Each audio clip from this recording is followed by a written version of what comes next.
আসসালামু আলাইকুম ওয়া রাহমাতুল্লাহি ওয়া বারাকাতুহু। প্রিয় মুসল্লি ভাইরা, আমাদের আফসোসের বিষয়, আমাদের আত্মীয় স্বজন যিনারা ইন্তেকাল হয়ে যায়, দুনিয়া থেকে চির বিদায় নেয়, তাদেরকে আমরা ধোঁকা দিয়ে বিদায় দিই।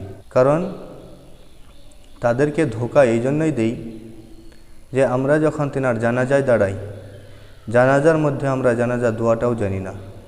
আফসোসের বিষয় যে আমরা মুসলমান হয়ে জানাজার দোয়াটাও জানি না। কবরে যখন লাশ দাফন করি, তখন কবরে লাশ নামানোর সময় সে দোয়াটাও জানি না। কবরে যখন মাটি দেই, সে মাটি দেওয়ার দোয়াটাও জানি না।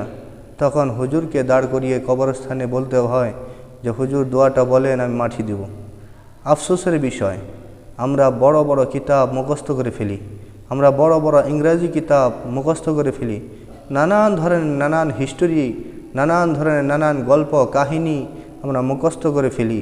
আমরা যদি কোনো ভিডিওতে কোনো কাহিনী দেখি, আমরা যদি ভিডিওতে কোনো ফিল্ম দেখি, তাহলে সব আমাদের A to Z মুখস্থ হয়ে যায়।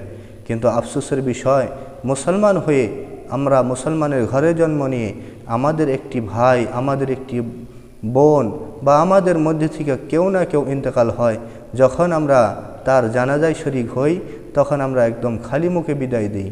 আমাদের আফসোসের বিষয় যে এই দোয়াটাও আমরা মুখস্থ করতে পারি না। যখন আমরা দাফন কাফনে যাই, তখনও আমরা এই দাফনে যেটা মাটি দেওয়ার দোয়া, সেটাও আমরা জানি না। আমাদের আফসোসের বিষয়, হায় হায় আফসোস, আমরা মুসলমান, কি হতভাগা মুসলমান। তো আমরা এক ধরনের ধোঁকাবাজ, কারণ দুনিয়ার মধ্যে তো ধোঁকা দিয়েই থাকি একজন আরেকজনকে। কথাবার্তার দ্বারাই হোক, টাকা পয়সার দ্বারাই হোক, লেনদেনের ব্যাপারেই হোক, ধন দৌলতের ব্যাপারেই হোক, কাউকে না কাউকে কোনো না কোনো প্রকারে, কোনো না কোনো বিষয়ে আমরা একে অপরকে ধোঁকা দিয়ে থাকি। কিন্তু এটা তো দুনিয়াবি ধোঁকা, দুনিয়াবি লালসের জন্য দেওয়া হয়। কিন্তু যখন আমরা একটা নিজের মুসলমান ভাই, মুসলমান বোনকে চিরবিদায় দিই, আল্লাহর কাছে হাওয়ালা করে দিই চিরদিনের জন্য, তখন আমরা এটুকু দোয়াও দিতে পারি না। তদ্রূপ আমাদের মুসলমান হিসেবে একটি কর্তব্য, মুহাম্মদ সাল্লাল্লাহু আলাইহি ওয়াসাল্লাম বলতেছেন, একটা মুসলমানের তরফের থেকে আরেকটি মুসলমানের 5টি হক রয়েছে।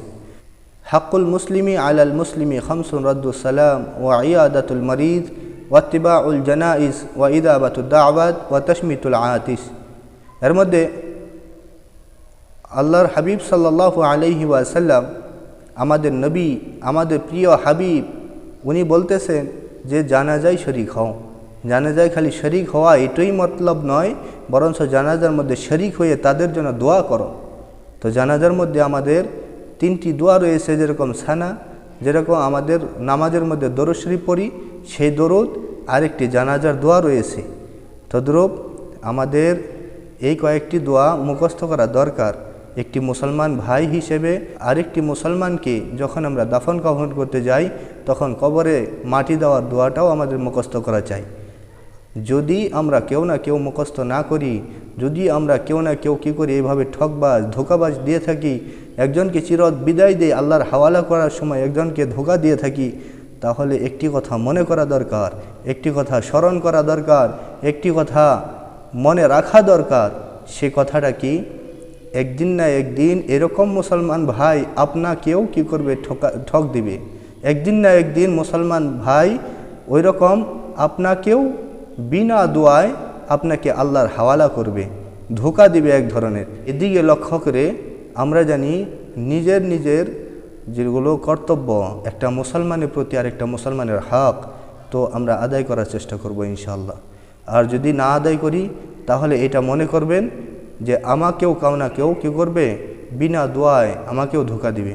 আল্লাহর হাওয়ালা করার সময় আমাকেও দোয়া দিবে না, শুধুমাত্র নিয়াত বেঁধে ইমামের পিছনে 4টি তাকবীর দিয়ে বিদায় দিবে, আর কোনো দোয়া পড়বে না। সেই জন্যই আমাদের সকলেরই দরকার যে জানাজার মধ্যে যে কটা দোয়া আছে আমরা মুখস্থ করব, দাফন কাফনের মধ্যে যে কটা দোয়া আছে আমরা একটা মুসলমান হিসেবে দোয়া মুখস্থ করব ইনশাআল্লাহ। আসসালামু আলাইকুম ওয়া রাহমাতুল্লাহি ওয়া বারাকাতুহু।